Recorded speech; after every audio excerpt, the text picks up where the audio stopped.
Well, it is a Thursday morning, of course, March 9th, 2017. It's time for us to do a little rundown on some of our national and international headlines.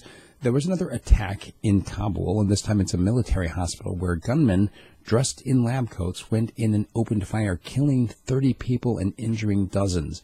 In Hawaii, the first legal challenge to the revised travel ban has been filed. It's actually an amendment to the lawsuit that Hawaii filed against the first one, since basically this is just a rewrite of the first one. Instead of 7 countries being banned, there's now 6. Hawaii says this violates the freedom of religion in our U.S. and our state constitution.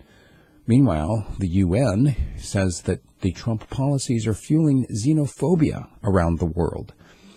Russia, of course, being accused of putting out a missile that violates the spirit and intent of the arms treaty, according to the U.S. Meanwhile, the U.S. saying that they've got better defenses, and Russia saying they've got more tactical nuclear weapons.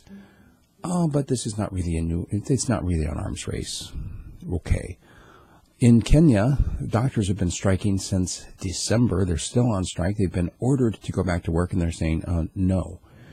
And right now, South Korea says that dialogue with the North is impossible. They want more sanctions.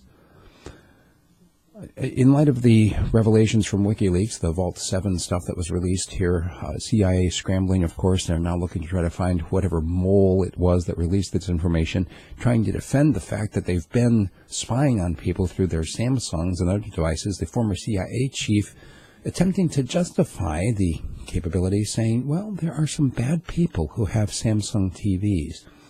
But he also went on to say, we're not spying on Americans.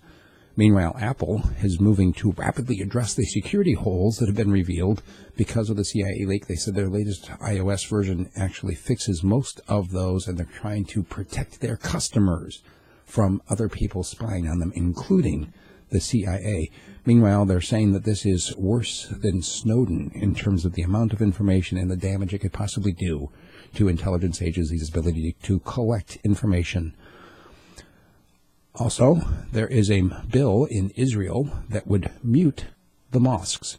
Not silence them entirely, but just basically saying, look, in these residential areas, you need to stop amplifying the call to prayer and waking people up in the early morning hours. And it's being accused of being racist. British Airways is facing a fine, 290,000 British pounds, because they ran out of toilet paper. One of the particular flights was stuck on the tarmac for 5 hours. They ran out of what they're calling loo roll, and now they got fined for it, 290,000 pounds. And it looks like there was a lawmaker in Morocco who was shot dead by an assailant. Somebody's in custody for it.